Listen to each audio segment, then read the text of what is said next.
À 7 heures du matin, le réveil a sonné, comme d'habitude. J'ai ouvert les yeux et j'ai fixé le plafond pendant quelques secondes, pour rassembler mes esprits. La peinture blanche du plafond de ma chambre était déjà fissurée dans les coins. Je devrais la retoucher, mais à quoi bon? Je suis Madeleine Arlot, 72 ans, et je vis dans la maison de ma fille, là où personne ne me voit.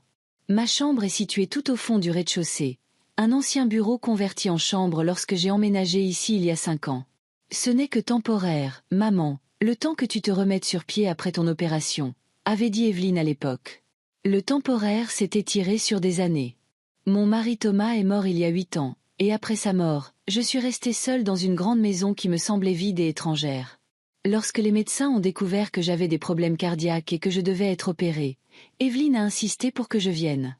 C'est dangereux de vivre seule à ton âge, a-t-elle dit avec ce ton si particulier que les gens emploient pour parler aux enfants ou aux personnes qui ont perdu la tête. J'étais trop fatiguée pour discuter. J'ai vendu la maison, la plupart des meubles, et j'ai déménagé à Lyon, où ma fille unique vivait avec sa famille dans une maison à 2 étages sur la colline de la Croix-Rousse. Me levant lentement du lit, j'ai enfilé un vieux peignoir bien chaud. La maison est toujours fraîche. Gérald, mon gendre, est obsédé par les économies de chauffage. La planète surchauffe, Madeleine. Nous faisons notre part pour sauver l'environnement, aime-t-il dire, même si je soupçonne que c'est davantage une question de facture d'électricité. Silencieusement, pour ne réveiller personne, je suis allée à la cuisine. Ma routine matinale est la même chaque jour. D'abord, je mets le café en route, puis je prépare le petit déjeuner pour toute la famille. Evelyne et Gérald ne vont pas tarder à descendre. Ils travaillent tous les deux dans la même compagnie d'assurance. Evelyne est cadre intermédiaire. Gérald est analyste. Chloé, leur fille aînée de 14 ans, apparaîtra à la dernière minute, engloutira une tartine et se précipitera pour attraper le bus scolaire. Léo, le plus jeune, a 8 ans et il faut le réveiller. J'ai préparé des œufs, du pain et des fruits. Gérald aime les omelettes au fromage. Evelyne aime les toasts à l'avocat. Chloé mangera n'importe quoi, mais rapidement. Et Léo refusera tout sauf des céréales avec du lait. Avant, j'étais infirmière à l'hôpital, mais maintenant, mes patients sont la famille de ma fille. Seulement, ils ne le savent pas. Bonjour, maman. Evelyne est descendue la première, déjà entièrement habillée et maquillée, son téléphone à la main. Ne mets pas d'avocat sur mon toast. Je suis un nouveau régime. Mais tu aimes toujours ça, j'ai dit que je suis un nouveau régime. Fais-moi juste une tartine avec du beurre. Elle ne m'a même pas regardée, continuant de faire défiler son écran. J'ai silencieusement rangé l'avocat coupé. Personne ici ne se soucie de mon avis. Le café est prêt? A demandé Gérald en entrant dans la cuisine. Il portait une chemise et une cravate, mais sans veste, les cheveux encore mouillés par la douche. Oui, je te sers, ai-je répondu. Mais il avait déjà pris une tasse et commençait à se servir. J'ai réorganisé les tasses hier. Maintenant, elles sont dans le placard au-dessus de l'évier. C'est plus pratique, a-t-il dit par-dessus son épaule. Encore un réaménagement sans préavis. Mes affaires n'ont pas leur place ici, tout comme l'espace que j'occupe. Tout est sujet à réorganisation sans que je le sache. Maman, tu n'as pas oublié que Léo a une répétition à l'école aujourd'hui? Il faut aller le chercher à 15 heures, pas à 14 heures, a dit Evelyne sans lever les yeux de son téléphone. Je m'en souviens, ai-je répondu doucement, comme si je pouvais oublier. Cela fait 3 ans que je vais chercher Léo à l'école tous les jours.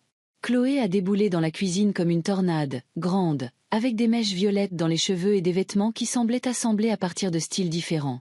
Je suis en retard, a-t-elle annoncé, attrapant un morceau de toast dans l'assiette de sa mère. Salut tout le monde. Chloé, les jeux appelés. Ton déjeuner. Mais elle était déjà sortie. J'ai soupiré et remis le sac-repas préparé au réfrigérateur. Je le retrouverai intact le soir, comme d'habitude. Maman, réveille Léo, s'il te plaît, a demandé Evelyne en finissant son café. Gérald et moi sommes déjà en retard. Et n'oublie pas d'aller chercher mon chemisier au pressing. Le ticket est sur le frigo. Ils sont partis sans attendre de réponse, laissant derrière eux un petit déjeuner à moitié mangé et des assiettes sales. J'ai commencé à débarrasser la table, effaçant habituellement toute trace de leur existence.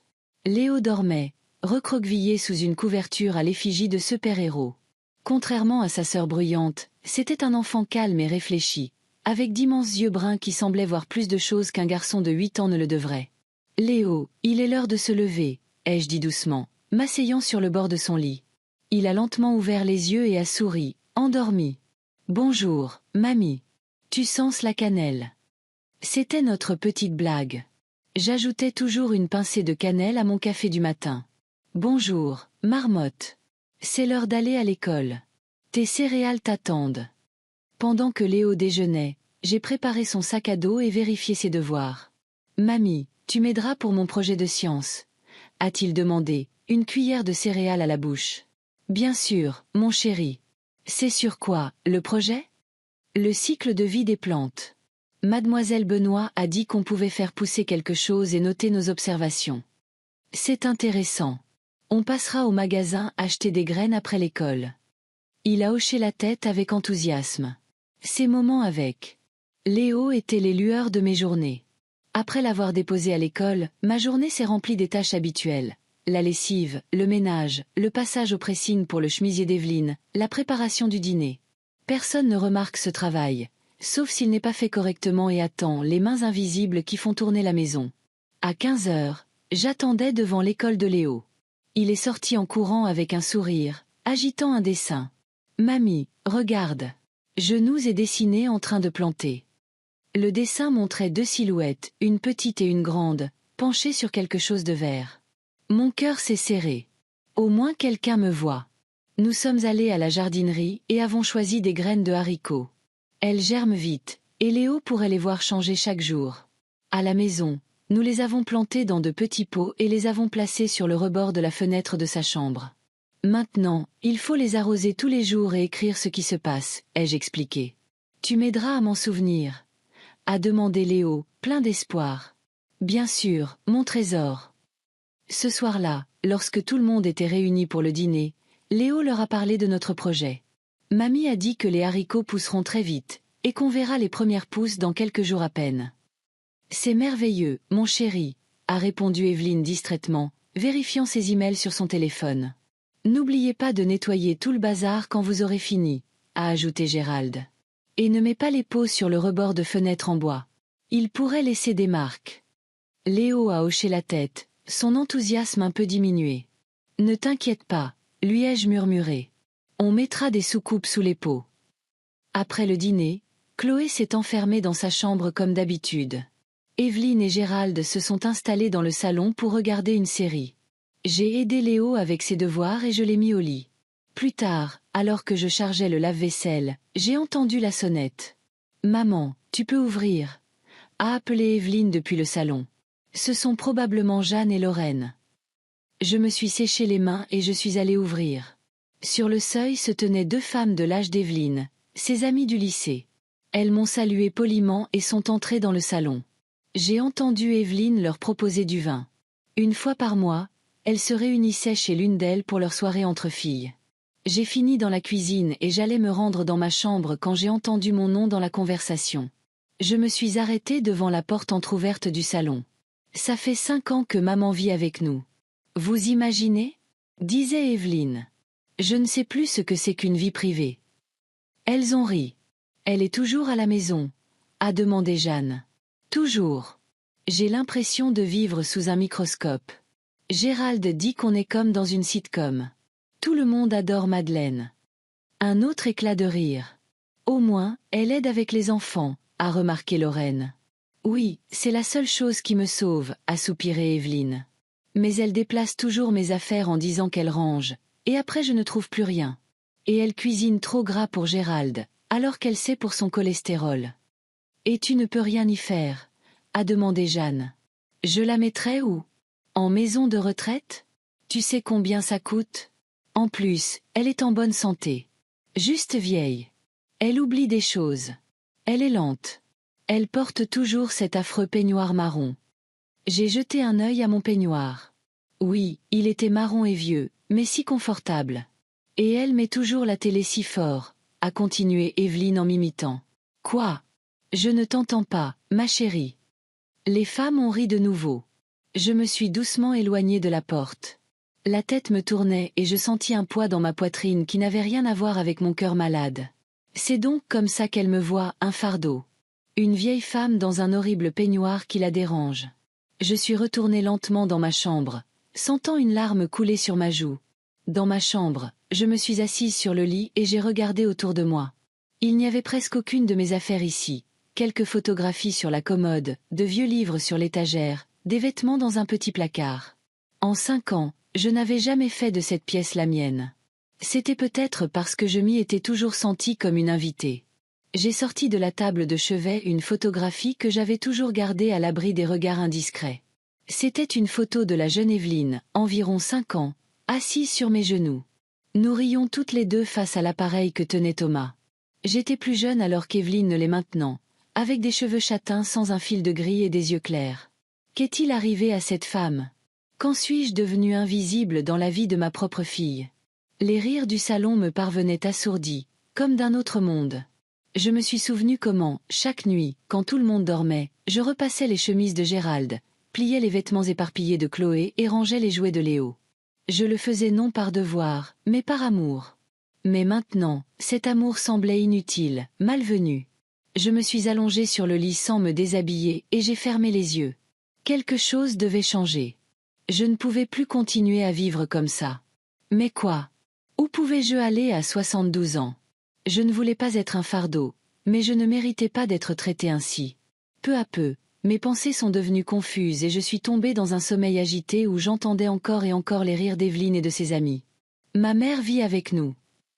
Je ne sais plus ce que c'est qu'une vie privée. La maison est devenue silencieuse.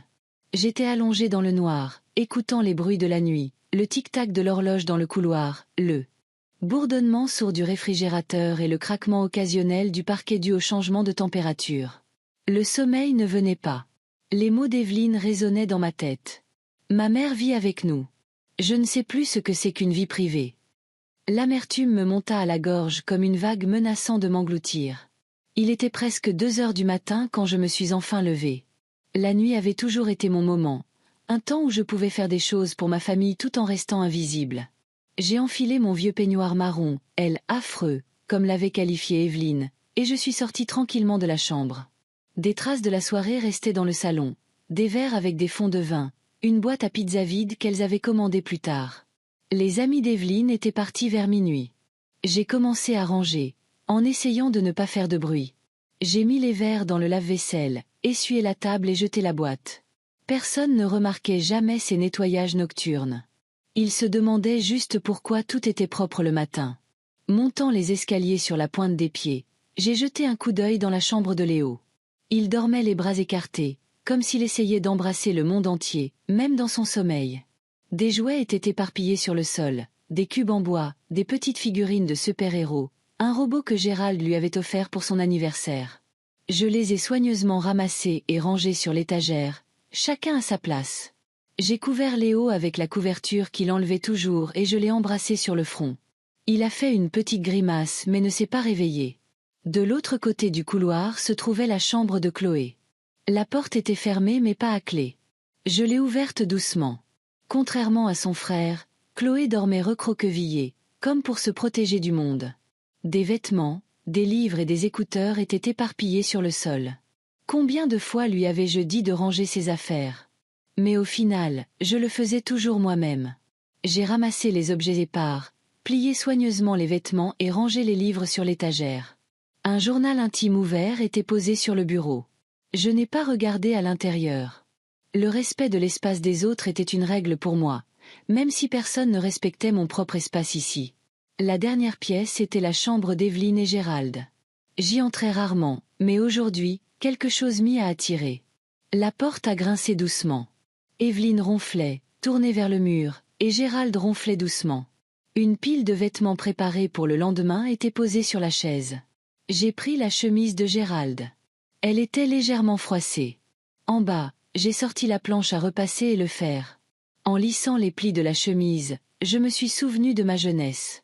J'avais 22 ans quand j'ai rencontré Thomas Harlow à l'hôpital de la Croix-Rousse à Lyon. Il était là pour une appendicite, et j'étais infirmière dans le service de chirurgie. Il était grand, avec un menton volontaire et des yeux bienveillants. Il a commencé à me faire la cour dès sa sortie. 1 an plus tard, nous étions mariés, et 2 ans après, nous avions notre unique enfant, Evelyne.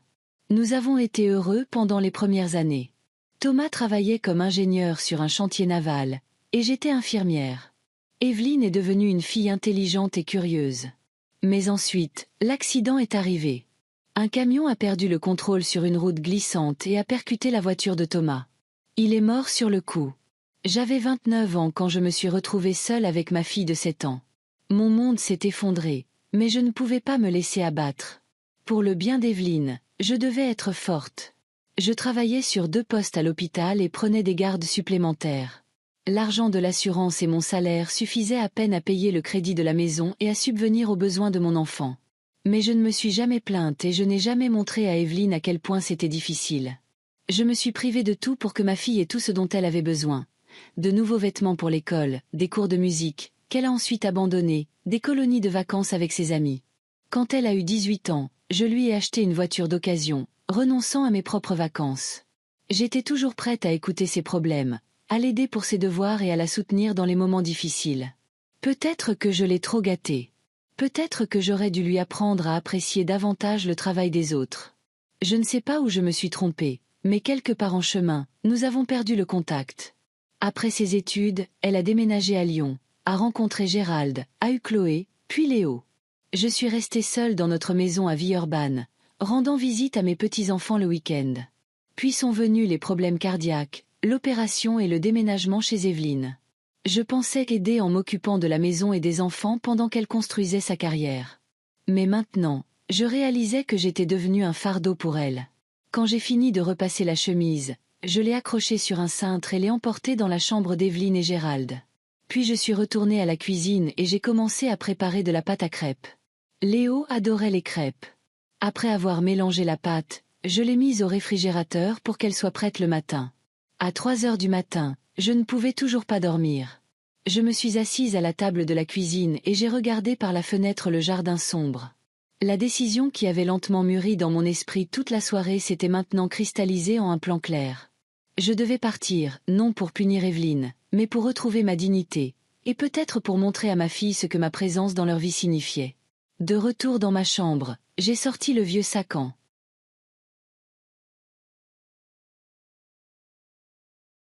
Cuir que j'avais emporté avec moi il y a 5 ans. Il prenait la poussière dans le placard depuis longtemps. Je n'allais que rarement quelque part, sauf au magasin et à l'école de Léo. Maintenant, ce sac serait le début de ma nouvelle vie. J'ai ouvert le placard et examiné d'un œil critique mes vêtements.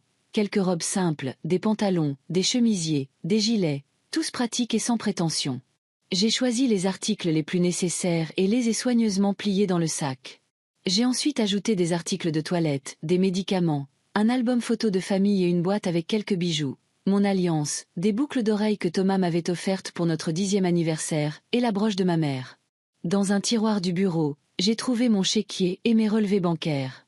Après la vente de la maison, il me restait une somme d'argent conséquente, dont la majeure partie était placée sur un compte épargne.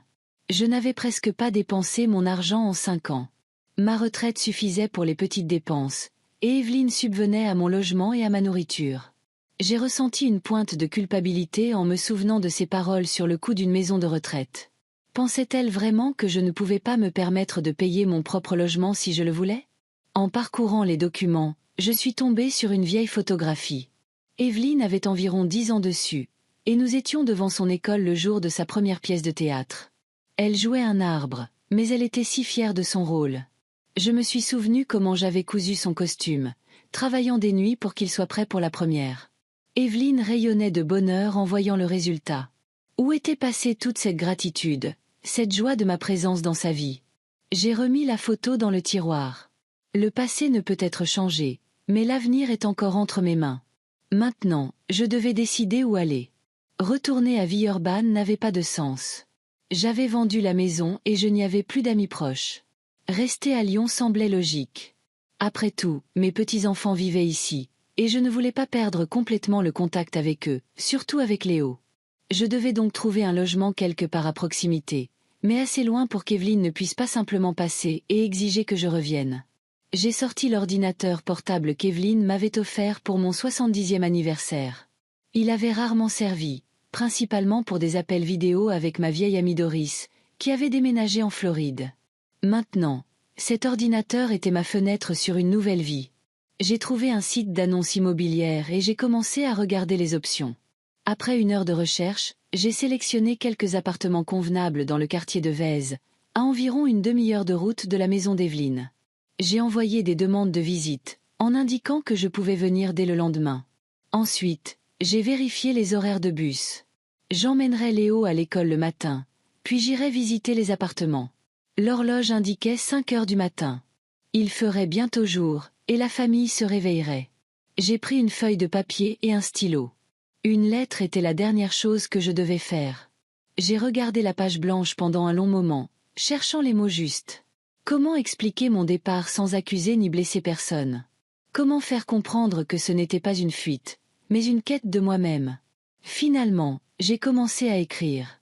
Chère Evelyne, Gérald, Chloé et Léo, quand vous lirez cette lettre, je ne serai plus à la maison. Ne vous inquiétez pas, je vais bien. J'ai décidé qu'il était temps pour moi de commencer un nouveau chapitre de ma vie. J'ai vécu avec vous ces 5 dernières années, et je suis reconnaissante pour le toit que vous m'avez offert et l'opportunité d'être proche de mes petits-enfants. Mais maintenant, je sens que j'ai besoin de trouver mon propre espace. J'ai 72 ans, mais je suis encore capable de vivre seule. Evelyne, tu as élevé des enfants merveilleux et construit une belle carrière. Je suis fière de toi. Mais peut-être méritons-nous toutes les deux plus d'espace et de liberté. Tu es une femme adulte, et tu n'as pas besoin de ta mère vivant sous le même toit. Et j'ai besoin de me retrouver en dehors de mon rôle de grand-mère et de gouvernante. Gérald, merci pour ta patience. Je sais qu'il n'a pas toujours été facile d'avoir une belle-mère à la maison. Chloé, j'admire ton intelligence et ton indépendance. J'espère que tu trouveras ton chemin et que tu seras heureuse. Léo, mon petit assistant, n'oublie pas d'arroser nos haricots. Ils deviendront forts, tout comme toi. Je ne vous dis pas adieu pour toujours. Quand je serai installée dans mon nouveau chez-moi, je vous contacterai. S'il vous plaît, n'essayez pas de me retrouver. J'ai besoin de temps.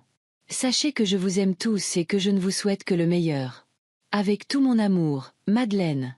J'ai relu la lettre plusieurs fois. Elle me semblait juste, honnête, mais pas accusatrice. J'ai plié la lettre et l'ai mise dans une enveloppe sur laquelle j'ai écrit le nom d'Evelyne. J'ai placé l'enveloppe sur la table de la cuisine, en l'appuyant contre la cafetière. Elle la verrait en préparant son café du matin. De retour dans ma chambre, j'ai fermé mon sac et l'ai mis sous le lit. Demain, ou plutôt aujourd'hui, je commencerai une nouvelle vie. Avais-je peur? Oui. Mais il était encore plus effrayant de continuer à exister comme un fantôme dans la vie de ma propre famille. Je me suis allongée dans mon lit et j'ai fermé les yeux. Le jour commençait à se lever. Les oiseaux se mirent à chanter leurs chants matinaux. Quelque part dans la maison, une horloge égrenait les secondes de ma dernière nuit ici. Je ressentis un calme étrange, comme si j'avais pris la seule bonne décision. Peut-être pour la première fois depuis de nombreuses années, je faisais quelque chose juste pour moi, pas pour les autres, et c'était la bonne chose à faire. Le réveil a sonné à 6 heures du matin, mais j'étais déjà éveillée. Je suis restée les yeux ouverts, écoutant la maison silencieuse, disant mentalement adieu à la pièce qui avait été mon refuge pendant 5 ans. Il était temps de partir. Je me suis levée doucement, je me suis habillée et j'ai pris le sac que j'avais préparé sous le lit. J'ai jeté un dernier regard à la pièce. Il ne restait rien de personnel, juste des meubles et quelques affaires que j'avais décidé de ne pas emporter. Pendant que tout le monde dormait encore, je me suis glissée dans la cuisine et j'ai rapidement préparé la pâte à crêpes que j'avais promise à Léo. Je l'ai laissée au réfrigérateur avec une note sur la façon de les faire cuire. J'ai vérifié la lettre. Elle était appuyée contre la cafetière, là où Evelyne la verrait à coup sûr. Puis je suis sortie discrètement par la porte de derrière, la refermant soigneusement derrière moi. Il faisait frais et calme dehors. Lyon dormait encore, seules quelques voitures passaient dans les rues vides. J'ai marché jusqu'à l'arrêt de bus, sentant le poids des années de tension se dissiper de mes épaules à chaque pas. Pour la première fois depuis longtemps, j'étais vraiment libre. Le premier bus est arrivé à 6h30. Je me suis assise près de la fenêtre, regardant la ville s'éveiller progressivement. Mon plan était simple. D'abord, visiter les appartements que j'avais trouvés la veille, puis décider où m'installer. J'avais 3 visites prévues dans le quartier de Vèze, la première à 9 heures du matin. Il me restait 2 heures à tuer, alors je me suis arrêtée dans un petit café qui venait d'ouvrir. Un barista âgé avec une barbe grise bien taillée m'a souri chaleureusement. « Bonjour. Vous êtes notre première cliente aujourd'hui. Bonjour, ai-je souri en retour. Je pourrais avoir un café et un porridge aux fruits, s'il vous plaît. Bien sûr. Asseyez-vous. Je vous apporte votre commande. J'ai choisi une table près de la fenêtre et j'ai regardé la rue s'animer. C'était une sensation étrange d'être seule parmi des inconnus, responsable de personne d'autre que moi-même. C'était effrayant et excitant à la fois. Le petit déjeuner était délicieux, le café fort et aromatique. En payant, j'ai croisé le regard du barista. « Vous déménagez ?» a-t-il demandé en hochant la tête vers mon sac. « Oui, je cherche un nouveau logement. » « Vèze est un quartier agréable, » a-t-il remarqué. « J'y vis depuis 20 ans, et je ne m'en plains pas. » Je l'ai remercié pour le petit déjeuner et l'information, et je suis sortie dans la rue. La ville s'animait déjà. Des gens se pressant pour aller au travail, des magasins ouvrant leurs portes, des bus qui passaient. Je me sentais faire partie du mouvement, pas seulement une observatrice. Le premier appartement que j'ai visité était dans un immeuble moderne. C'était un petit studio au design minimaliste avec vue sur l'immeuble voisin. C'était propre et fonctionnel, mais sans âme.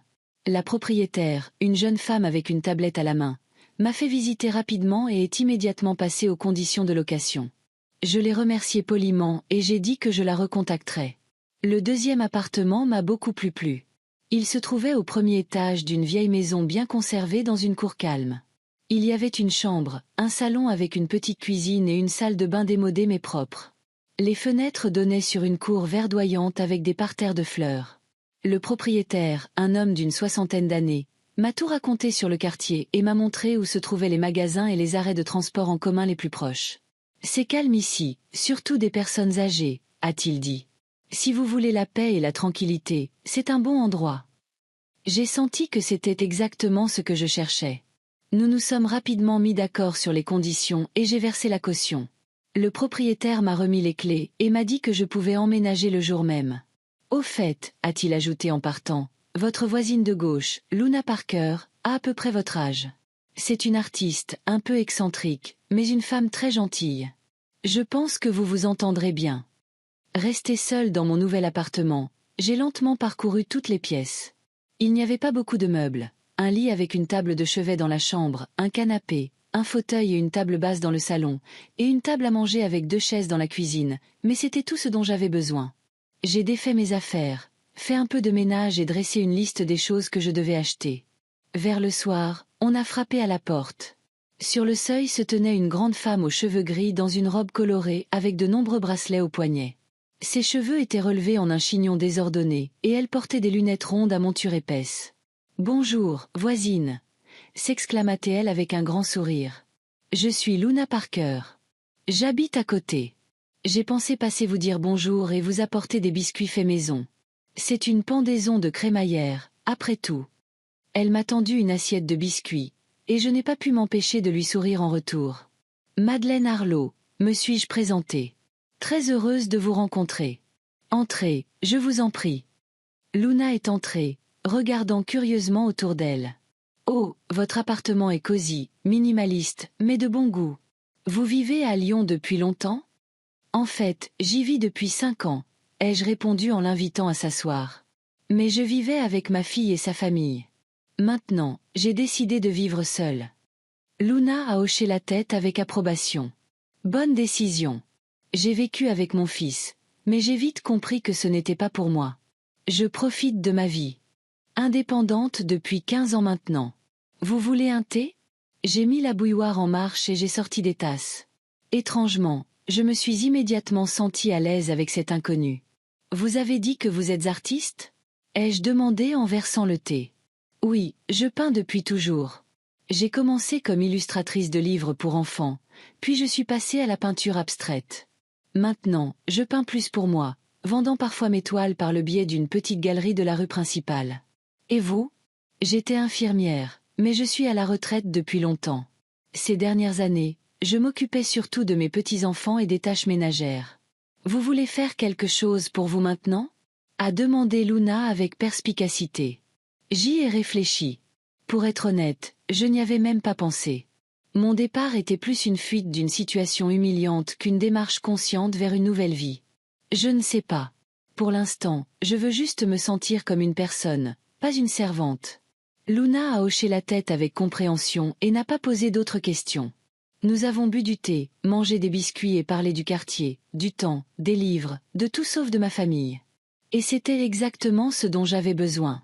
Quand Luna est partie, je me sentais épuisée. La journée avait été chargée et éprouvante sur le plan émotionnel. Je me suis allongée dans le lit inconnu et je n'ai pas pu m'endormir avant un long moment, pensant à ce qui se passait chez Evelyne. Avait-il trouvé ma lettre ? Qu'en pensait-il ? Étaient-ils inquiets pour moi ou soulagés ? Le lendemain matin a commencé par une visite au magasin. Je devais acheter des provisions, des produits de première nécessité et du linge de lit. Je n'avais presque rien pris de la maison d'Evelyne, ne voulant pas qu'elle m'accuse de voler même la plus petite des choses. Au supermarché, je suis restée longtemps devant les rayons, réalisant que pour la première fois depuis de nombreuses années, j'achetais des provisions juste pour moi. Je n'avais pas à penser à ce que Gérald aimait, à ce que Chloé ne mangerait pas, ou à ce que Léo demanderait. Je pouvais choisir tout ce que j'aimais. C'était une sensation étrange, presque oubliée, de liberté. En rentrant avec mes courses, j'ai trouvé un bouquet de fleurs sauvages et un mot de Luna sur mon paillasson. Si tu n'es pas occupé ce soir, viens dîner. Rien de spécial, juste des pâtes et du vin. Luna. J'ai souri. Il semblait que j'avais trouvé ma première amie dans ma nouvelle vie. Le dîner avec Luna a été simple et chaleureux. Contrairement au mien, son appartement était rempli de choses. Des tableaux au mur, des livres sur les étagères, des coussins colorés sur le canapé, une collection de figurines en céramique sur les rebords de fenêtres. Cela aurait dû créer une impression de désordre, mais étrangement, cela semblait harmonieux. Je ne jette jamais les choses que j'aime, a expliqué Luna, remarquant mon regard. Chacune d'entre elles fait partie de mon histoire. Pendant le dîner, Luna m'a parlé d'elle. Elle avait été mariée 2 fois, avait un fils de son premier mariage et une fille du second. Ses 2 maris l'avaient quittée. Le premier avait divorcé. Le second était mort d'un cancer il y a 15 ans. Ses enfants avaient grandi et étaient partis. Son fils à Portland, sa fille à Boston. Ils appelaient et rendaient visite de temps en temps, mais ils avaient leur propre vie. Quand Arthur est mort, j'ai vécu avec mon fils pendant près d'1 an, a dit Luna en versant du vin dans les verres.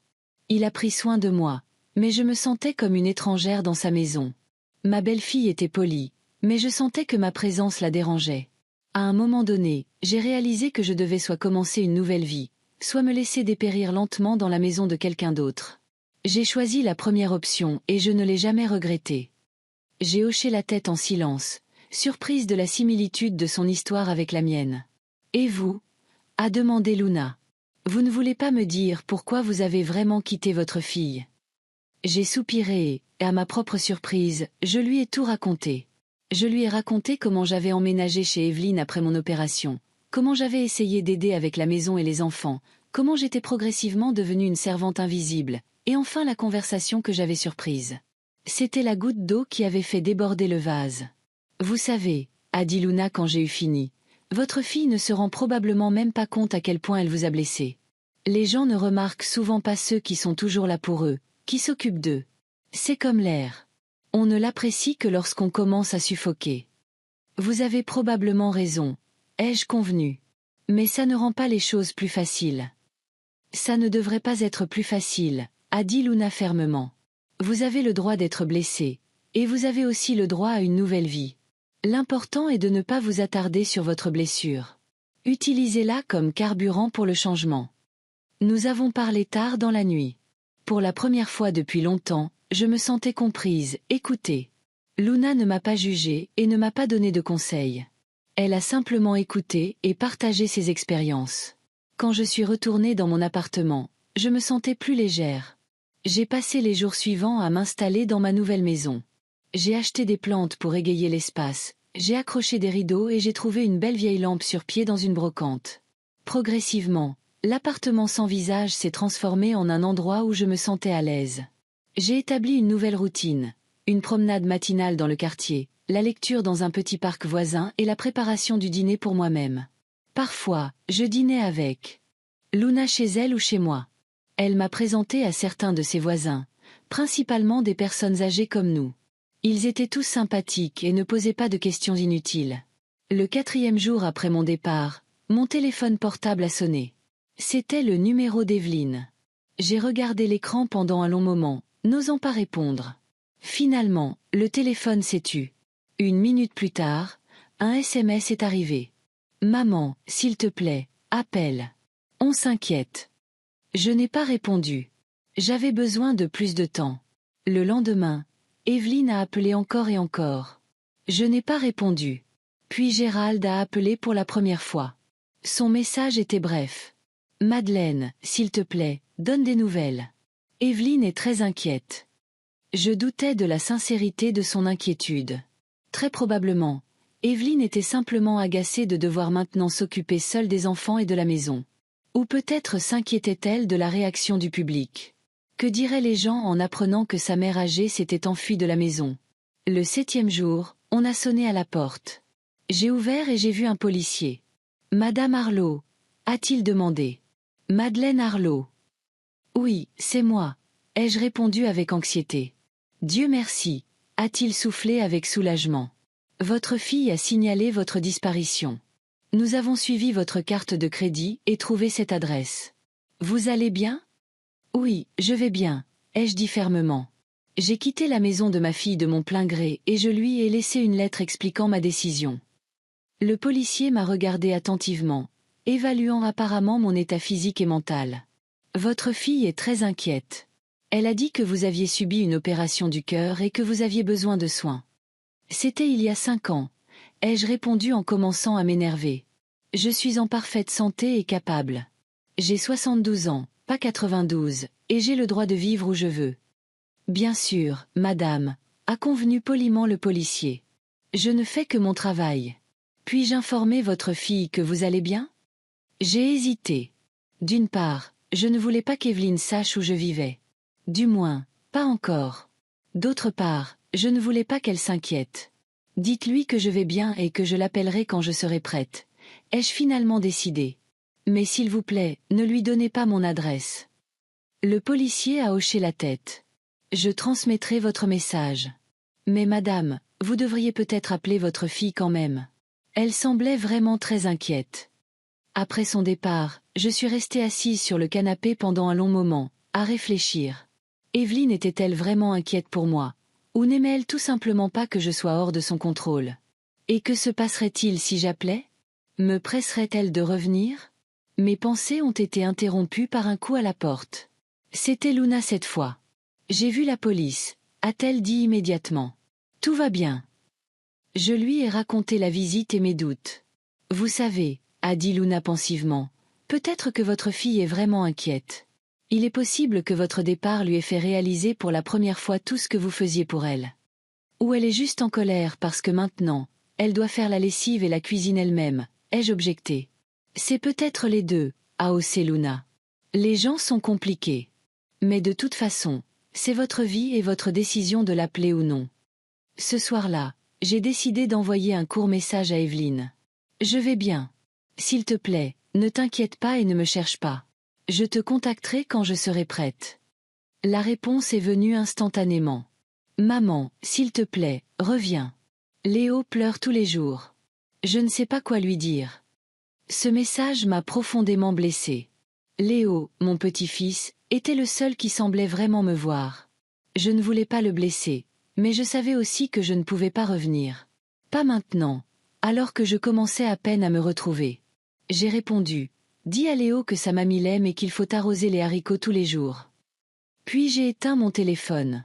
J'avais besoin de temps pour trier mes sentiments, pour comprendre ce que je voulais vraiment de ce nouveau chapitre inattendu de ma vie. Le temps de découvrir qui j'étais sans les étiquettes, Mamie Madeleine, ou la mère d'Evelyne. Juste Madeleine Arlot, une femme de 72 ans qui avait décidé de tout recommencer. 3 semaines s'étaient écoulées depuis le jour où j'avais quitté la maison d'Evelyne. Le mardi matin m'a accueillie avec des rayons de soleil traversant les rideaux. Je me suis étirée dans mon lit, savourant le silence et le fait de ne pas avoir à sauter du lit pour préparer le petit déjeuner pour toute une famille. Mon temps n'appartenait plus qu'à moi. Au cours des dernières semaines, l'appartement s'était transformé. Des étagères avec mes romans préférés étaient apparues, ainsi que des pots de violettes en fleurs sur les rebords de fenêtres et une couverture douce sur le canapé. Au mur étaient accrochés 2 tableaux offerts par Luna, des paysages à l'aquarelle du lac du parc de la Tête d'Or.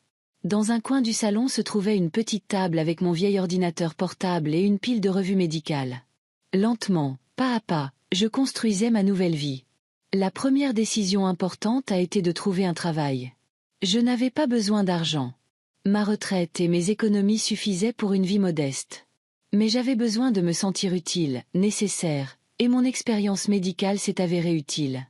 Luna m'a présenté au docteur Fournier, qui dirigeait une petite clinique pour les familles à faible revenu dans notre quartier. Quand il a appris mon expérience d'infirmière, il m'a proposé un poste de consultante 2 fois par semaine. J'aidais les patients à comprendre leurs ordonnances, leur expliquais comment prendre leurs médicaments et répondais à des questions simples, libérant ainsi le temps du médecin pour des cas plus complexes. Aujourd'hui, c'était mon jour de travail. J'ai préparé un petit déjeuner léger, bu une tasse de café et j'ai commencé à me préparer. J'ai choisi une robe bleue et des chaussures confortables et j'ai relevé mes cheveux en un chignon soigné. Le miroir reflétait une femme âgée en forme, le dos droit et le regard calme. Aucune trace de la silhouette hagarde et voûtée que j'étais il y a à peine un mois. La clinique se trouvait à 15 minutes à pied de chez moi. J'adore ces promenades matinales, l'occasion de respirer l'air frais, de regarder le quartier s'animer et de saluer des visages familiers. Le propriétaire de la boulangerie du coin, les écolières se pressant en classe, les promeneurs de chiens avec leurs animaux. Bonjour, Madame Arlot. Jenny, la jeune administratrice de la clinique, m'a accueillie à mon entrée. Nous avons beaucoup de rendez-vous aujourd'hui, surtout des jeunes mères avec des enfants.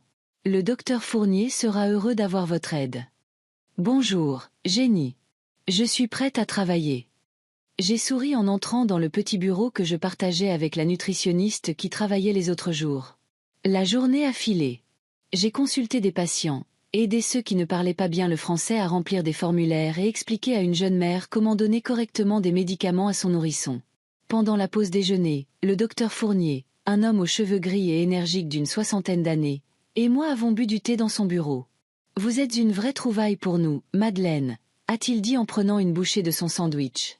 Les patients vous adorent, surtout les personnes âgées. Ils se sentent beaucoup plus à l'aise de discuter de leurs problèmes avec quelqu'un de leur âge. Merci, docteur Fournier. C'est très important pour moi de me sentir utile. Appelez-moi Alan, a-t-il souri.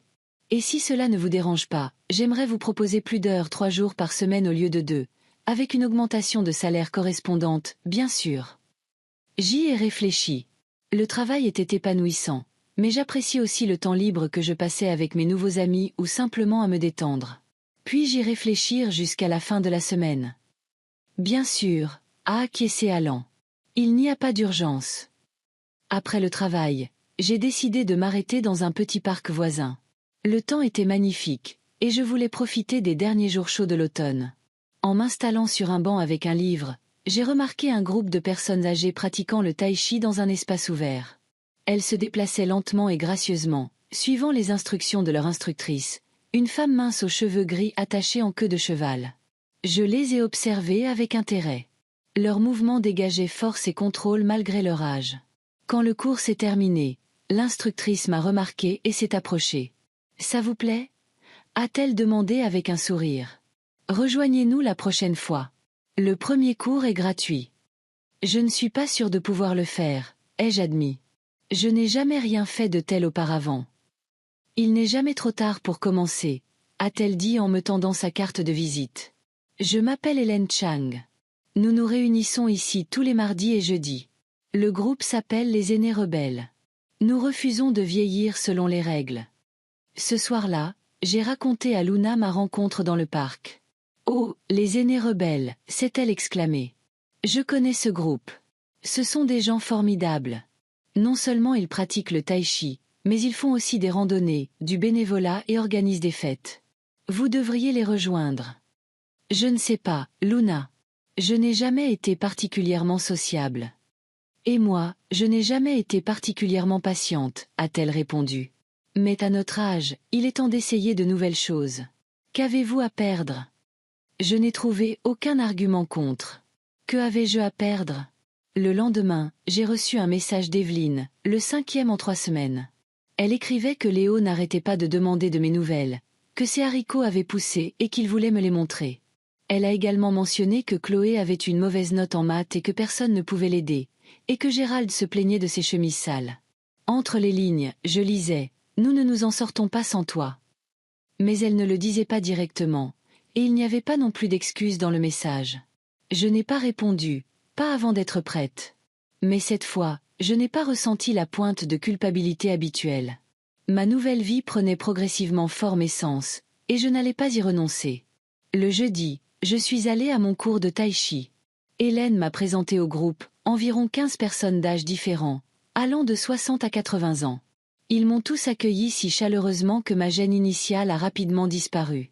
Ne vous inquiétez pas, personne ne s'attend à ce que vous maîtrisiez tout de suite, m'a encouragé une femme aux cheveux gris avec un rouge à lèvres vif qui s'est présentée comme étant Marthe. Moi, par exemple, je confonds encore la droite et la gauche. Hélène s'y est déjà faite. Le cours s'est avéré plus difficile que ce à quoi je m'attendais. Mes muscles, peu habitués à de tels mouvements, protestaient. Mais il y avait quelque chose de fascinant dans ces mouvements fluides et méditatifs. À la fin de l'heure, je me sentais agréablement fatiguée et étrangement paisible. Après le cours, Hélène a invité tout le monde à la rejoindre pour un café dans un café voisin. J'ai décidé de l'accompagner. Une dizaine de personnes du groupe se sont réunies à des tables dans le café confortable. Ils parlaient de livres, de politique et de leurs projets pour le week-end. Personne ne se plaignait de sa santé ni ne soupirait sur le passé. Ces gens vivaient dans le moment présent. « Vous êtes nouvelle dans le quartier ?» m'a demandé Robert, un homme en forme à l'allure militaire et aux yeux bienveillants. « Vous vivez seul ?» « Oui, j'ai emménagé ici il y a environ un mois. Je vivais avec ma fille et sa famille, mais j'ai décidé qu'il était temps de gagner en indépendance. » Plusieurs personnes ont hoché la tête avec approbation. « J'ai aussi vécu avec mon fils après la mort de ma femme, » a dit Robert. « Pendant 2 ans. Puis j'ai réalisé que je me transformais en animal de compagnie. Adorable mais inutile. J'ai loué un appartement et j'ai repris l'enseignement en cours du soir. C'était la meilleure décision de ma vie. »« Que faisiez-vous avant de prendre votre retraite ?» a demandé Marthe. « J'étais infirmière. Maintenant, je travaille comme consultante à la clinique du docteur Fournier. »« Oh, nous connaissons cette clinique, » s'est animé Robert. Les rebelles y organisent régulièrement des journées de santé pour les enfants de familles à faible revenu. Des jeux, des friandises, des examens médicaux de base. Peut-être que vous aimeriez vous joindre à nous la prochaine fois. C'est ainsi que je me suis retrouvée entraînée dans un nouveau cercle d'amis. Les aînés rebelles ne se réunissaient pas seulement pour le tai chi. Ils organisaient des randonnées faciles, visitaient des musées et des expositions, tenaient des clubs de lecture et des événements caritatifs, et progressivement, je suis devenue une partie de cette communauté. Un mois après avoir quitté la maison d'Evelyne, Luna et moi avons organisé une petite fête dans son appartement. Plusieurs rebelles sont venus, ainsi que le docteur Fournier et sa femme et quelques voisins. Nous avons bu du vin, mangé des amuse-gueules que nous avions préparées ensemble et écouté du jazz. À un moment donné, je me suis surprise à penser que je ne m'étais pas autant amusée depuis des années. « Regardez-vous » m'a murmuré Luna lorsque nous nous sommes retrouvés seuls dans la cuisine un instant. « Vous rayonnez. Qui aurait cru qu'à 72 ans, on pouvait commencer une nouvelle vie ? Parfois, je n'y crois pas moi-même, ai-je admis. J'ai peur que ce soit un rêve et que je me réveille à nouveau dans cette maison où personne ne me voit. Ce n'est pas un rêve, mon ami. C'est votre vraie vie, et vous la méritez. » Le lendemain de la fête, mon téléphone a sonné. C'était Evelyne. Je ne répondais généralement pas à ses appels, préférant les SMS, mais cette fois, quelque chose m'a poussé à appuyer sur le bouton de réponse. « Maman !»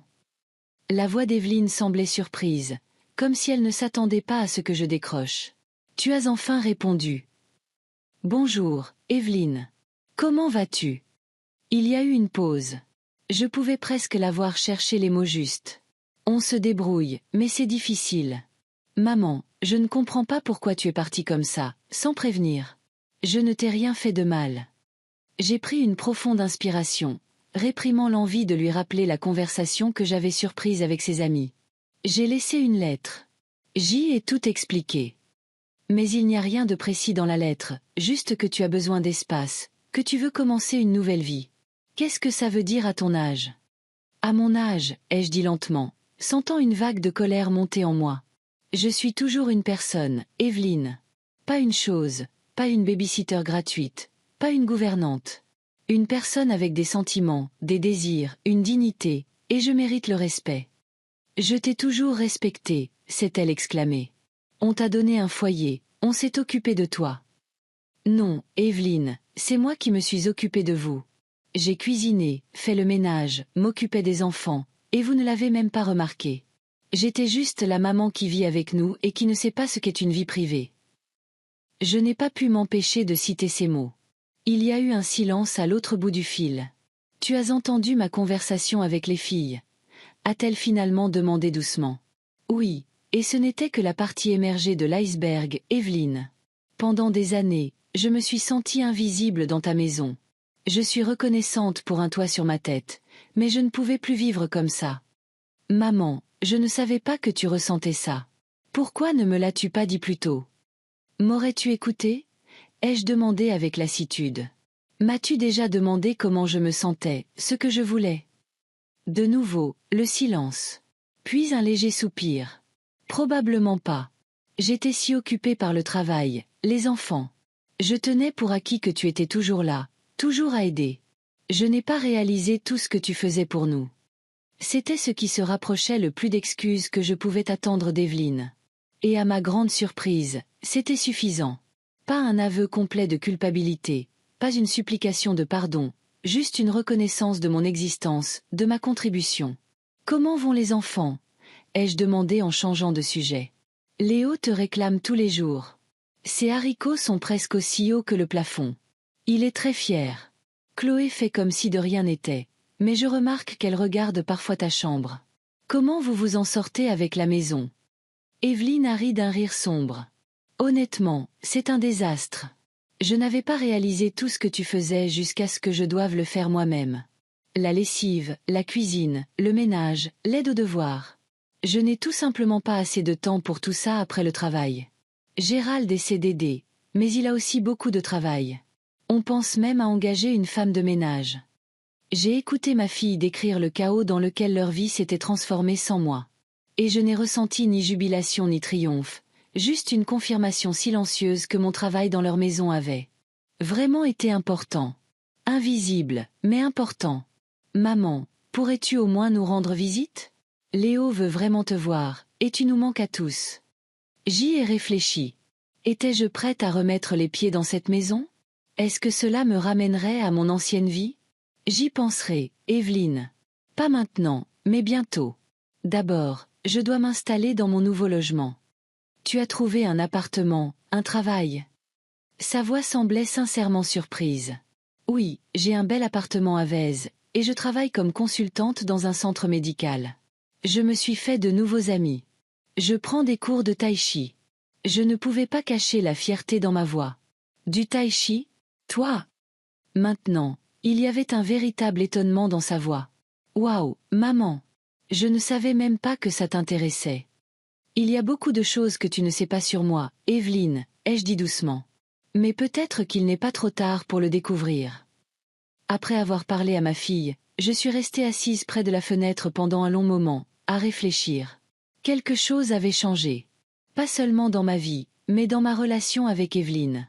Pour la première fois depuis longtemps, elle me voyait non seulement comme sa mère, mais comme une personne à part entière avec ses propres désirs et besoins. Et peut-être pour la première fois, elle appréciait vraiment ce que j'avais fait pour sa famille pendant toutes ces années. Le soir, j'ai raconté à Luna notre conversation. Ne la laisse pas te ramener en arrière, m'a prévenu mon ami. Ils font toujours ça. D'abord, ils admettent leur culpabilité, puis ils font appel à ton sens du devoir. Je ne retournerai pas vivre avec eux, ai-je dit fermement. Mais peut-être que je rendrai visite, pour le bien de Léo. Uniquement à tes conditions, m'a regardé sérieusement Luna. Promets-le-moi. Je le promets. J'ai souri. Ma vie est ici maintenant, avec un nouveau travail, de nouveaux amis, avec les aînés rebelles. Avec le tai chi les mardis et jeudis, avec toi, Luna. Le lendemain, j'ai envoyé un message à Evelyne. Dis à Léo que je veux vraiment voir ses haricots. Peut-être que dimanche prochain, je pourrai passer pour le déjeuner. La réponse est venue instantanément. Il sera ravi. Nous serons tous là. 13h, ça te va? 13h et Evelyne, je viens en visite, pas pour m'installer à nouveau. Je comprends, maman. Merci de nous donner une chance. J'ai posé le téléphone, me sentant étrangement calme. Pour la première fois depuis de nombreuses années, j'étais en contrôle de ma vie, de mes décisions. C'était un sentiment nouveau, inconnu, mais très, très agréable. Le vendredi soir, les rebelles et moi sommes allés à un concert de quatuor de jazz dans un petit club. Assise dans la pénombre, écoutant les sons doux du saxophone, je pensais à quel point ma vie avait tourné de manière étonnante. À 72 ans, j'avais commencé avec une page blanche, et il s'est avéré que cette page était pleine de nouvelles opportunités, de nouvelles découvertes, de nouvelles joies. Qui l'aurait cru? Robert, assis à côté de moi, s'est penché et a murmuré. « À quoi penses-tu, Madeleine ?»« À la vie, » ai-je répondu avec un sourire. « À quel point elle est pleine de surprises. »« À qui le dis-tu » a-t-il ri. « À 75 ans, j'ai appris à jouer de l'harmonica et j'ai créé une page Instagram. La vie ne fait que commencer, ma chère. Elle ne fait que commencer. » J'ai souri et hoché la tête. Il avait raison. Ma vie ne faisait vraiment que commencer, et j'avais hâte de découvrir ce qui allait se passer ensuite. C'était une journée de novembre étonnamment ensoleillée. Je marchais dans une allée du parc de la Tête d'Or, profitant des rares rayons de soleil qui filtraient à travers les branches presque nues des arbres. 2 mois s'étaient écoulés à une vitesse folle. Ma nouvelle vie prenait forme, le travail à la clinique 3 jours par semaine, les cours de tai chi les mardis et jeudis, les rencontres avec les aînés rebelles, les soirées avec Luna, les promenades dominicales dans le parc. Je rendais visite régulièrement à la famille d'Evelyne, passant pour le déjeuner ou le dîner toutes les 2 semaines. Nos relations s'amélioraient progressivement, bien que non sans difficulté. Evelyne admettait qu'elle m'avait considérée comme acquise, mais les vieilles habitudes ne disparaissaient pas du jour au lendemain. Parfois, elle essayait encore de me refiler des responsabilités ménagères ou me parlait sur un ton condescendant. Dans ces moments-là, je lui rappelais doucement mais fermement nos nouvelles limites. L'air d'hiver était vivifiant, et j'ai accéléré le pas vers le banc au bord de l'eau où j'aimais lire. Sortant un livre de mon sac, un roman d'un auteur contemporain que nous avions discuté dans notre club de lecture des rebelles, je me suis plongé dans la lecture, levant occasionnellement les yeux pour admirer la surface calme du lac. Soudain, j'ai entendu une voix familière. « Mamie Madeleine !» Levant les yeux de mon livre, j'ai vu Léo. Il se tenait à quelques pas de moi, vêtu d'une veste bleue et d'un bonnet à pompons, me regardant avec une expression de stupéfaction totale sur le visage. « Léo !» Je n'ai pas pu cacher ma joie. « Qu'est-ce que tu fais ici, mon chéri ?»« On est en sortie scolaire, » a-t-il dit en montrant un groupe d'enfants et 2 adultes debout au bord de l'eau. « On apprend les écosystèmes du lac. »« Et toi, pourquoi es-tu là, mamie ?»« J'habite tout près. » ai-je souri. « Je viens souvent ici pour lire. » Léo s'est approché, me regardant curieusement, comme pour s'assurer que c'était bien moi. « Je peux m'asseoir avec toi ?»« Bien sûr, mon chéri. » Il s'est assis à côté de moi sur le banc. Nous sommes restés silencieux quelques instants, profitant simplement de la compagnie de l'autre. « Tu as l'air différente, mamie, » a-t-il finalement dit en penchant la tête sur le côté. « Plus heureuse ?» Je l'ai regardé avec surprise. Les enfants voient parfois des choses qui échappent aux adultes. Je crois que je suis plus heureuse, Léo. Parce que tu nous as quittés. Il n'y avait aucun ressentiment dans sa voix, seulement une curiosité sincère. Pas parce que je vous ai quittés. Les jeux corrigeaient doucement. Parce que je me suis trouvée. Parfois, les gens ont besoin d'espace pour comprendre qui ils sont vraiment. Il a hoché la tête pensivement, comme s'il comprenait vraiment ce que je disais. Maman dit que tu vis seule maintenant et que tu as beaucoup d'amis. Oui, c'est vrai. J'ai un bel appartement, un nouveau travail et des amis de mon âge. On fait du tai chi ensemble. C'est une sorte de gymnastique chinoise, ai-je expliqué en voyant son regard confus. Cool, s'est-il exclamé. Tu peux me montrer où tu habites? Bien sûr, mon trésor. Peut-être la prochaine fois, quand ta maman te donnera la permission. Je peux voir maintenant. Ses yeux se sont illuminés. Madame Johnson, a-t-il appelé son institutrice, une femme corpulente dans un manteau rouge vif. Je peux aller avec ma grand-mère? On vient de se rencontrer par hasard. L'institutrice s'est approchée de nous, me regardant curieusement. Vous êtes vraiment la grand-mère de Léo?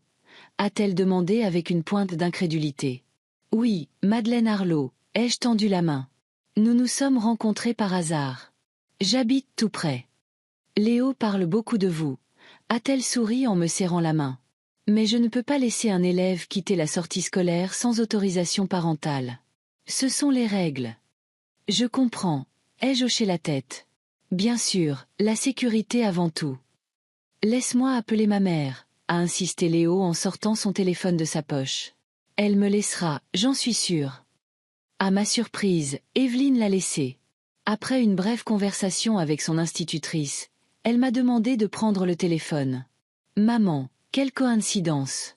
Je ne m'attendais pas à ce que tu sois au parc. La vie est pleine de surprises, ai-je souri. Tu es sûre que ça ne te dérange pas que Léo vienne avec moi? Bien sûr que non. Il est si excité. Peut-être que vous pourriez passer plus tard. Je rentrerai du travail plus tôt aujourd'hui. D'accord, ai-je accepté après une courte pause. Nous viendrons pour le dîner. L'institutrice s'est assurée que tout était en ordre et a laissé Léo partir avec moi, lui faisant promettre de ne pas oublier son devoir pour la sortie scolaire. Nous avons marché lentement dans le parc, main dans la main. Léo m'a raconté avec enthousiasme l'école, son projet sur les écosystèmes et comment les haricots que nous avions plantés ensemble avaient poussé. Ils ont poussé jusqu'au plafond, mamie. Monsieur Thompson, notre professeur de biologie, a dit que c'était un record de classe. Je suis fière de toi, mon trésor, ai-je souri en lui serrant la main. Tu as vraiment appris le tai chi, a-t-il demandé en me regardant avec admiration. Tu peux me montrer? J'ai regardé autour de moi. Nous étions dans un espace ouvert et il n'y avait personne. Pourquoi pas? D'accord, regarde, ai-je dit en me mettant en position de départ et en effectuant lentement quelques mouvements simples que j'avais appris en cours. Léo m'a regardé les yeux grands ouverts, puis a essayé de répéter les mouvements. C'est plus difficile qu'il n'y paraît, a-t-il admis après quelques tentatives. Tout demande de la pratique, ai-je dit en lui ébouriffant les cheveux. Viens, je vais te montrer où j'habite. Mon appartement se trouvait à 15 minutes à pied du parc. En chemin, Léo m'a bombardé de questions sur ma nouvelle vie, mon travail et mes amis. J'ai répondu honnêtement, surprise de son intérêt sincère. Tu as une télé? A-t-il demandé en arrivant chez moi. Oui, une petite, ai-je souri. Mais je la regarde rarement. Je préfère lire ou parler avec mes amis. Les amis, c'est plus intéressant que la télé, a-t-il approuvé sérieusement. Mon appartement a fait une grande impression sur Léo. Il a regardé attentivement les tableaux de Luna sur les murs, a touché les plantes sur les rebords de fenêtres et a examiné curieusement les livres sur les étagères. C'est si beau chez toi, s'est-il exclamé. Et si calme. C'est toujours bruyant chez nous. Parfois, le silence fait du bien, ai-je dit en nous préparant un chocolat chaud. Ça donne l'occasion de réfléchir. Tu penses à nous? A-t-il demandé soudainement, sa voix incertaine. Je me suis assise à côté de lui sur le canapé et j'ai passé mes bras autour de ses épaules. Tous les jours, Léo. Surtout à toi. Alors pourquoi tu ne reviens pas? Il a levé les yeux vers moi, ses yeux pleins de confusion. Maman dit que tu vis séparément maintenant parce que c'est mieux pour toi. Mais n'est-ce pas mieux de vivre avec sa famille? J'ai fait une pause, cherchant les mots pour expliquer à un enfant de 8 ans quelque chose que même les adultes ont du mal à comprendre. Tu sais, Léo, il y a différentes façons d'être une famille. Nous sommes toujours une famille même si nous vivons dans des maisons différentes. Je t'aime tout autant.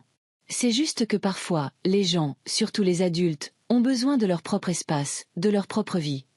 Comme moi j'ai besoin de ma propre chambre, a-t-il suggéré. Oui, tout à fait comme ça, ai-je souri. Imagine si tu devais rester tout le temps dans le salon où tout le monde passe, parle, regarde la télé, sans espace personnel, sans endroit pour être seul. Ce serait horrible, a-t-il dit sérieusement. J'adore ma chambre. Je peux y lire, jouer et réfléchir. C'est ce dont j'ai besoin. Ma vie, mes décisions. Mais ça ne veut pas dire que je ne vous aime pas ou que je ne veux pas vous voir. Il a hoché la tête pensivement, puis s'est soudainement illuminé. J'ai compris. Tu es comme une super-héroïne avec une cachette secrète. J'ai ri. Quelque chose comme ça, seulement pas si secrète puisque tu l'as trouvée.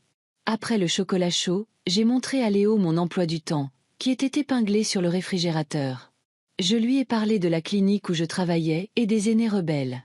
Il a écouté avec un intérêt sincère, a posé des questions, et je me suis surprise à penser que Léo, un enfant de 8 ans, s'intéressait plus à ma vie qu'Evelyne ne l'avait fait pendant toutes les années qu'elle m'avait connue. Il est temps d'y aller, ai-je dit en regardant ma montre. Ta mère devrait être rentrée du travail maintenant. Sur le chemin de la maison d'Evelyne, Léo me tenait fermement la main et continuait à me poser des questions sur ma vie. Il était ravi à l'idée que sa grand-mère menait maintenant une vie pleine d'aventures. « Il faut que tu parles des aînés rebelles à maman et papa », s'est-il exclamé. « Et à Chloé aussi. Elle pense que les vieux ne font que regarder la télé et tricoter. »« Je le ferai », ai-je promis en souriant. En arrivant à la maison, je me sentais un peu nerveuse. Bien que je leur rende visite régulièrement, chaque visite était encore émotionnellement difficile pour moi. Trop de souvenirs, trop de blessures non dites. Léo a ouvert la porte en grand et a annoncé bruyamment « Maman, papa, devinez qui j'ai ramené avec moi ?» Evelyne est sortie de la cuisine, s'essuyant les mains sur un torchon. En me voyant, elle a souri. « Maman, je suis si contente que tu sois venue. Je suis en train de préparer le dîner. »« Tu as besoin d'aide ?» ai-je demandé par automatisme et je l'ai immédiatement regretté. Les vieilles habitudes ont la vie dure. « Non, non, je vais me débrouiller », a répondu rapidement Evelyne. « Léo, va te changer et te laver les mains. Papa est dans le salon, maman. » Gérald était assis dans un fauteuil, plongé dans son ordinateur portable. En me voyant, il s'est levé et m'a fait une accolade maladroite. « Madeleine, c'est bon de te voir. Comment vas-tu ? » « Je vais bien, merci, Gérald. Tu travailles dur ? » ?»« Oui, les rapports de fin de trimestre, » a-t-il haussé les épaules. « Tu sais ce que c'est. » La condescendance avait disparu de sa voix. Il me parlait d'égal à égal, non comme à une parente âgée dont on n'attend que des plaintes sur sa santé. « Où est Chloé ?» ai-je demandé en regardant autour de moi. « Dans sa chambre, comme d'habitude, » a soupiré Gérald. La rébellion adolescente en plein essor. « Je vais lui dire bonjour », ai-je dit en me dirigeant vers les escaliers. La porte de Chloé était fermée. J'ai frappé doucement. « Quoi ?»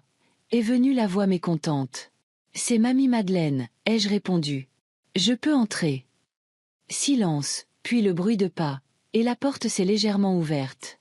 Chloé se tenait dans l'embrasure de la porte, vêtue d'un t-shirt avec un logo de groupe de rock et d'un jean déchiré. Ses cheveux étaient maintenant teints en bleu vif. « Salut », a-t-elle dit en essayant de cacher sa surprise. « Entre. » Je suis entrée dans la pièce, qui était, comme d'habitude, dans un désordre créatif. Les murs étaient couverts de posters. Des livres et des cahiers étaient empilés sur la table, et plusieurs objets étaient éparpillés sur le lit. « Comment va l'école ?» ai-je demandé en m'asseyant sur le bord du lit. « Bien », a-t-elle haussé les épaules. « Et toi ? Maman dit que tu travailles maintenant et que tu vis ta propre vie. » Il y avait quelque chose comme du respect dans sa voix. « Oui, je travaille comme consultante dans un centre médical. Et je fais du tai chi. »« Vraiment ?» Elle a haussé les sourcils. « Du tai chi ? Comme dans les films de kung-fu ? » ?»« Pas exactement, » ai-je souri. « C'est plus pour la santé et l'équilibre que pour le combat. »« C'est quand même cool. » Elle s'est laissée tomber sur une chaise au bureau. « Pourquoi nous as-tu quittés ? » La franchise de Chloé m'a toujours séduite. Parce que j'avais besoin d'espace pour moi.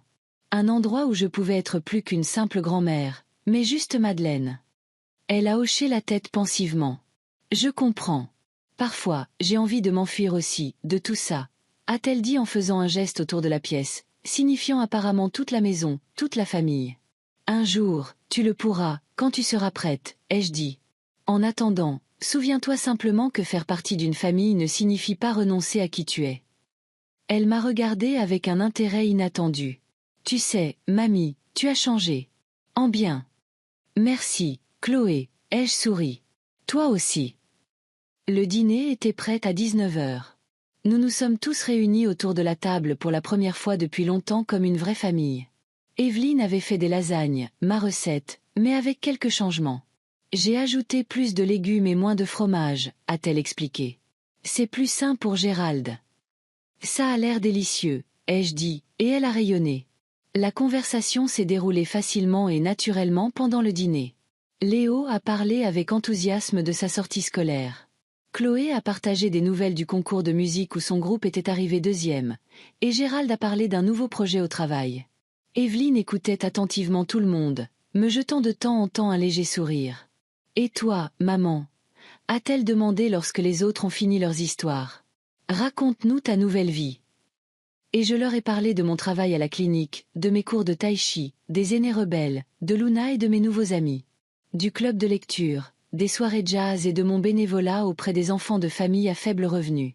À ma surprise, tout le monde a écouté avec un intérêt sincère. Chloé a posé des questions sur le tai chi.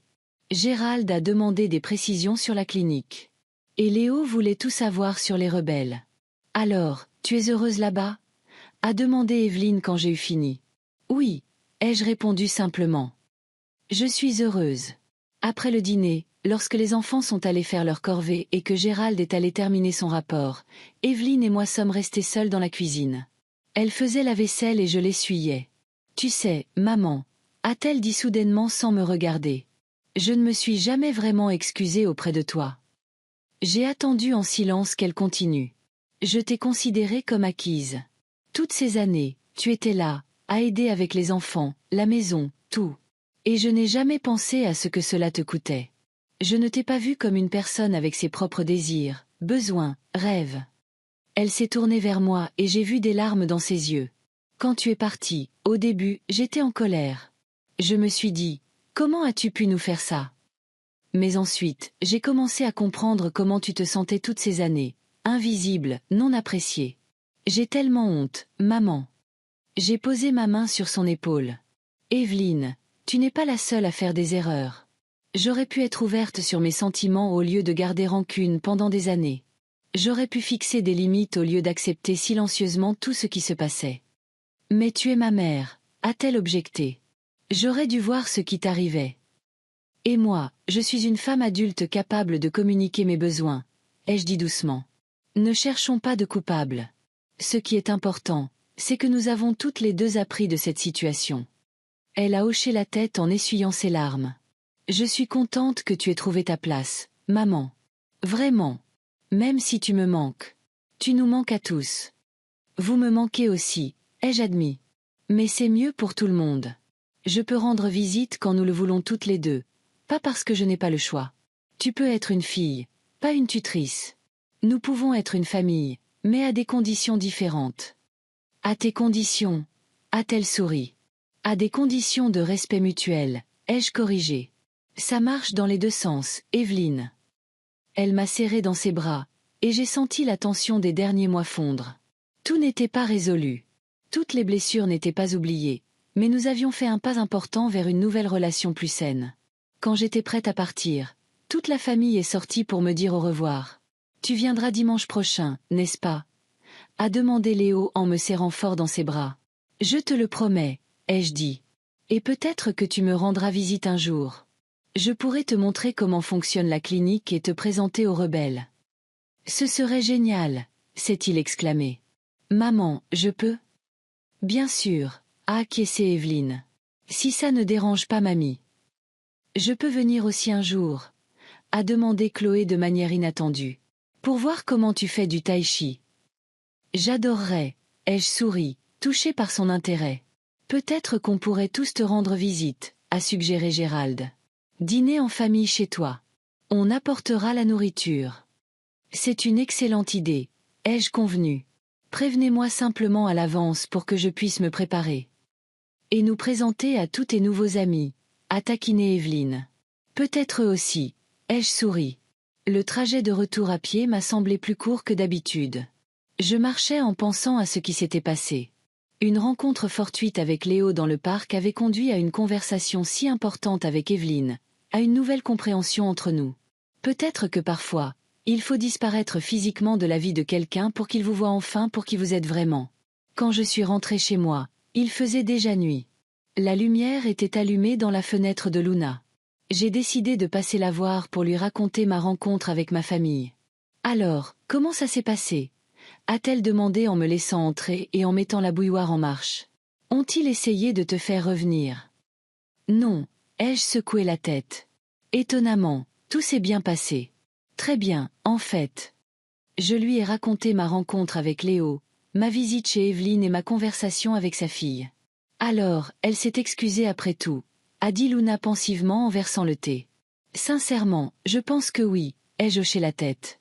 Et plus important encore, j'ai l'impression qu'elle me voit vraiment maintenant.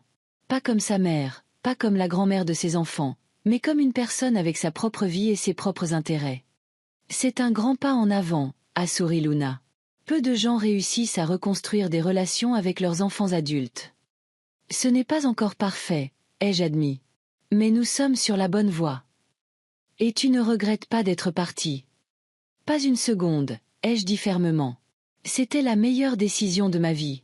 Sinon, rien n'aurait changé. Je serais resté invisible dans leur maison, et ils n'auraient jamais appris à connaître la vraie moi. Nous sommes restés avec Luna tard dans la nuit, à parler de la famille, des enfants et de la complexité des relations intergénérationnelles. Quand je suis retourné à mon appartement, j'ai ressenti une étrange sensation de paix. La boucle était bouclée. J'étais parti pour me trouver, et ce faisant, j'avais aidé Evelyne à trouver en moi non seulement une mère, mais une personne. Avant d'aller me coucher, j'ai vérifié mon téléphone. Il y avait un nouveau message d'Evelyne. Merci pour aujourd'hui, maman. Léo n'arrête pas de parler de ton appartement et des aînés rebelles. Chloé est impressionnée aussi. Je crois que tu es devenu un exemple pour elle, que la vie ne s'arrête pas à 70 ans. Et pour moi aussi. Je t'aime. J'ai souri et j'ai répondu, je vous aime aussi. Tous. Bonne nuit. En m'endormant, j'ai pensé à l'étrange chemin qui m'avait mené à mon état d'équilibre actuel. Il a fallu que je disparaisse pour qu'on me remarque. Il a fallu que je parte pour revenir, mais à mes propres conditions, avec dignité et respect de moi-même. Finalement, à 72 ans, j'ai enfin appris la chose la plus importante, être moi-même, et cela valait la peine de se battre.